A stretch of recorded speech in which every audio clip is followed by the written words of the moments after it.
والله حتوحشوني مرة كثير. عبالكم صورة صح؟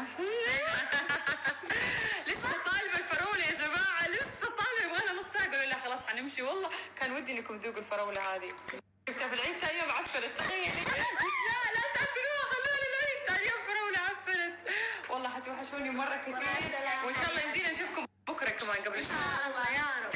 يا جماعة لحد الآن الفراولة ما وصلت. تخيلوا طلبتها الساعة 7:15 يمكن، الحين الساعة 9. مفروض كانت توصل الساعة 8:15 28.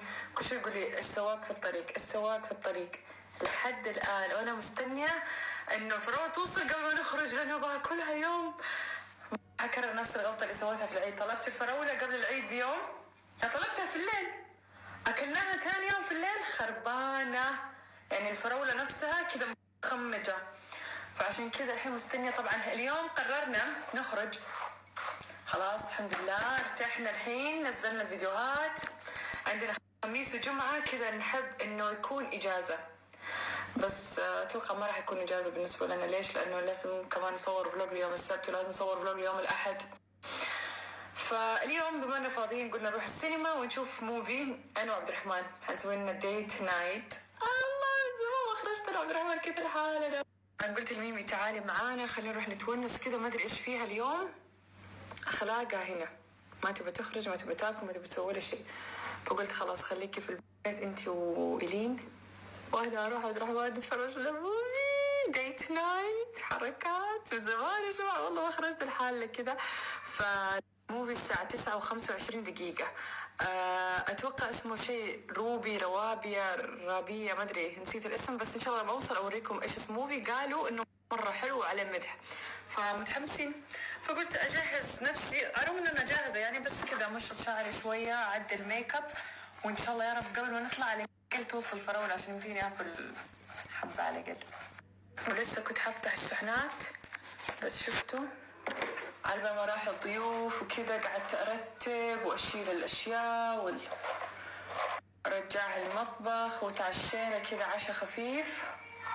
والحين طلعت أعدل الكشة ونطلع نغير جو أنا عبد الرحمن. نحتاج صراحة البريك كذا، بعيدا عن التعب والإرهاق.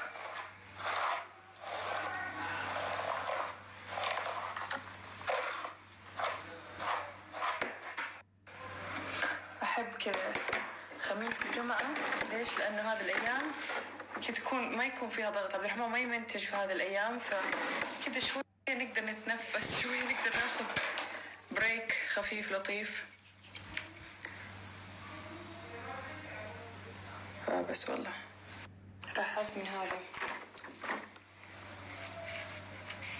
هنا كونتور وبلاشر كونسيلر 3 في 1.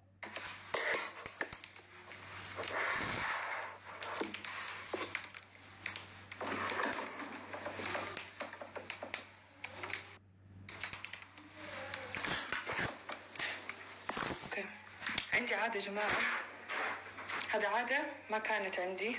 طبعا ما عليكم شعري تمكيج اليوم معايا. المهم العادة الحمد لله أنا أعتبرها عادة مرة كويسة، إنه لما أمسك شيء أحب أرجع مكانه على طول. يعني مثلا سويت مكياجي أحط الفرش مكانها على طول، أحط المشط مكانه على طول.